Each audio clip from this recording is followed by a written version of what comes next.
Good morning, everyone. Dr. Victoria Skirbo here, speaking to you from the Seeds of Transformation Healing Center in Wareham, Massachusetts. Today is Tuesday, May 10th, and the moon is in Virgo. So today is one of those days that we can look back at and say that something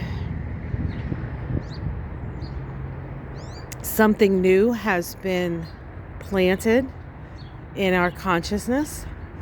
First of all, let's talk about Mercury, which happens to be the ruling planet of that Virgo, and disposits the Virgo moon, which means that it is the moon holds the energy of that mercurial energy, and it's about 7:30 in the morning here, and at 7:41.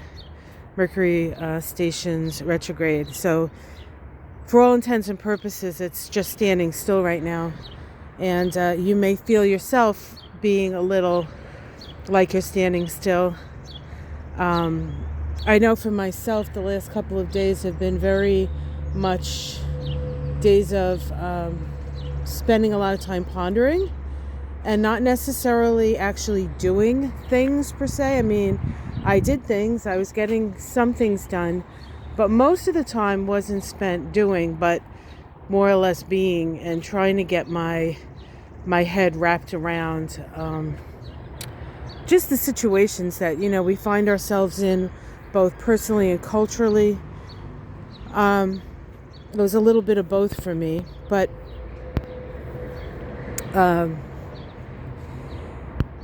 this Mercury retrograde period is going to be in Gemini, which Mercury is right now. It's at about 5 degrees of Gemini, and it is going to back all the way into Taurus, about 27 degrees of Taurus.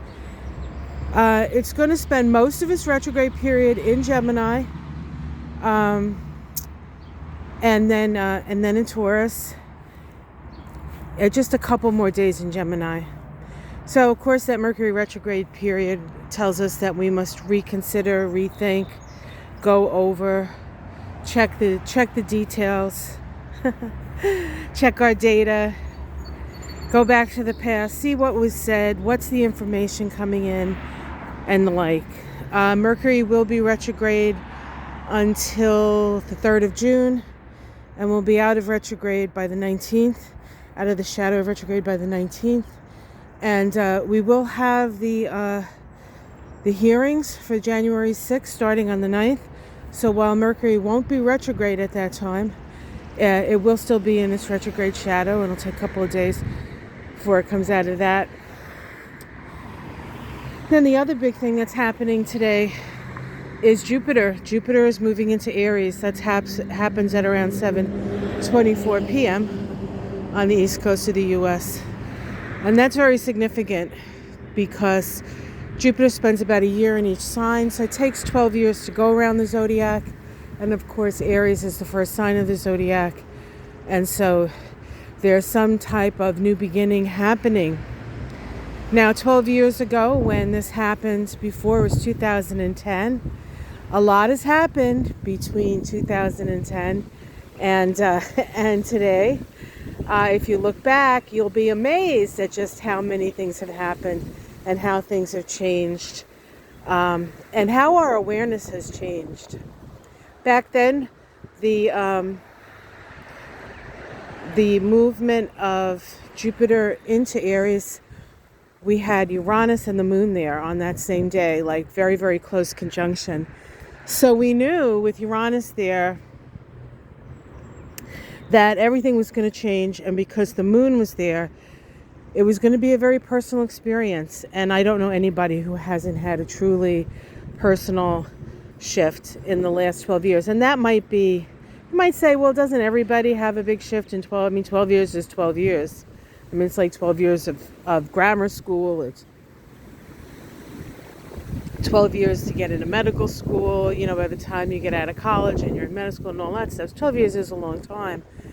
But it doesn't always mean that we have the awakening, the great awakening of everyone, which is what's been happening. So this So this Jupiter ingress into Aries is pretty significant for the next 12 years. And if you want to go to my weekly, the second week of May that I put out, I get into more detail about the actual chart. And I may do a little something later if I can carve out the time to do something a little special for Jupiter and Aries, whether it's a card reading or a look at what it's going to mean for the signs. But Jupiter expands everything that it touches. And Aries is the I am, and Aries is the impulse to be, and the need for something new, and the birth of something new. So there's all kinds of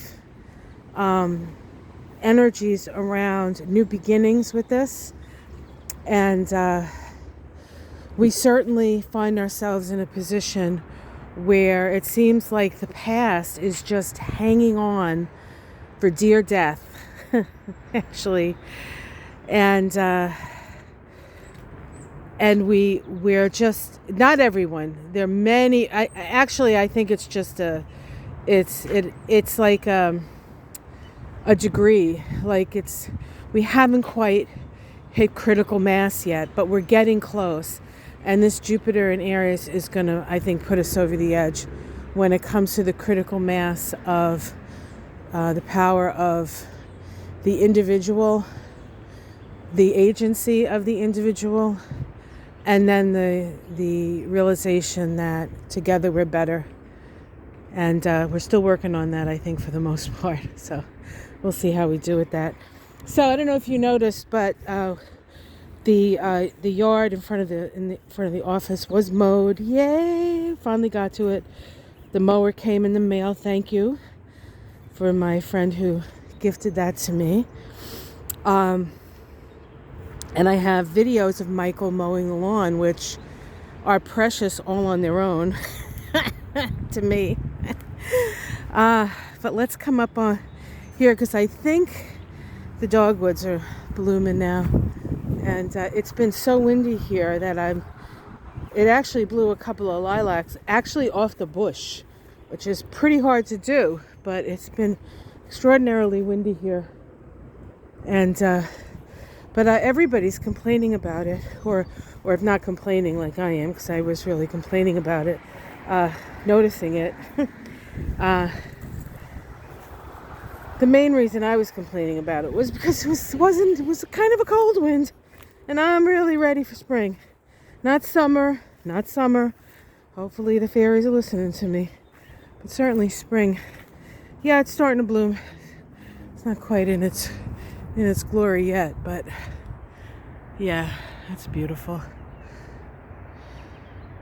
Lovely time of year. It's like sometimes we don't think it's ever going to come, but it's coming and it's here, and everything is greening up, so things should get a little more interesting in the yard.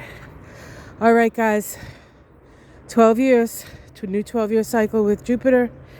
Wherever Jupiter falls in your chart, wherever you have Aries in your chart, is where you will find and feel the expansion. All right, guys, have yourself a wonderful day. Like and subscribe. And I'll see you again tomorrow. Much love, everyone. Namaste.